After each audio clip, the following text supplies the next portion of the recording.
Ang headline inflation o ang pagtaas ng presyo ng produkto at serbisyo sa bansa ay bumagal sa antas na 3.9% nitong Disyembre 2023. Nagtapos ang taon 2023 sa patuloy na pagbaba ng inflation rate ng Pilipinas. Kumpara sa nakalipas na isang taon, pinakamababa ang naitalang inflation rate noong Disyembre na umabot sa 3.9%. Ayon sa Philippine Statistics Authority, malaking nakapag-ambag dito ang mabagal na pagtaas sa singil sa kuryente, renta ng bahay at presyo ng ilang produktong petrolyo.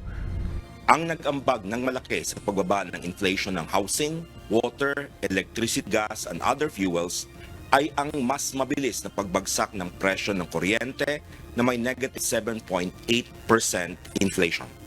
May iniambag rin sa pagbagal ng inflation ng mababang presyo ng food at non-alcoholic beverages tulad ng gulay, partikular na ang repolyo at kape. Inaasahan na ng pamahalaan ang pagbagal ng inflation sa huling quarter ng 2023.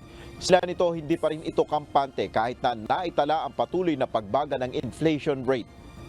Ngunit sa kabila nito, ayon kay National Economic and Development Authority Director General at Socio-Economic Plan Secretary Arsenio Balisacan, babantayan pa rin ng Interagency Committee on Inflation and Market Outlook ang galaw ng inflation.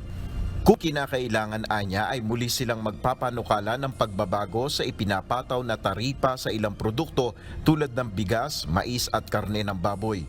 Bukod dito sa una ng inaprubahan ni Pangulong Ferdinand Marcos Jr. na pagpapalawig ng mababang tariff rate sa ilang agricultural commodities. Ayon sa NEDA, nananatiling may banta sa estado ng inflation ang pagtaas ng presyo ng bigas sa pandaigdigang merkado at ang inaasahang pang matinding epekto ng El Nino phenomenon lalo na sa produksyon sa agrikultura.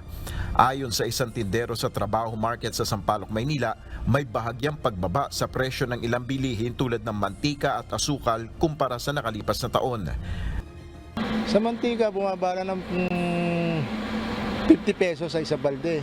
Sa asukal, 95, tapos ngayon 85. Sa Facebook post naman ni Pangulong Marcos, sinabi niya na ngayon 2024 lalong palalakasin ang mga programa sa agrikultura at tututukan ang mga hakbang upang mapanatiling abot kaya ang presyo ng pagkain at iba pang pangunahing bilihin. Patuloy rin anya na magsusumikap ang pamahalaan para patuloy na mapaganda ang estado ng ekonomiya ng bansa. Nel Maribuhok, UNTV News and Rescue, Diyos ang aming sandigan, serbisyo publiko ang aming pinahalagahan.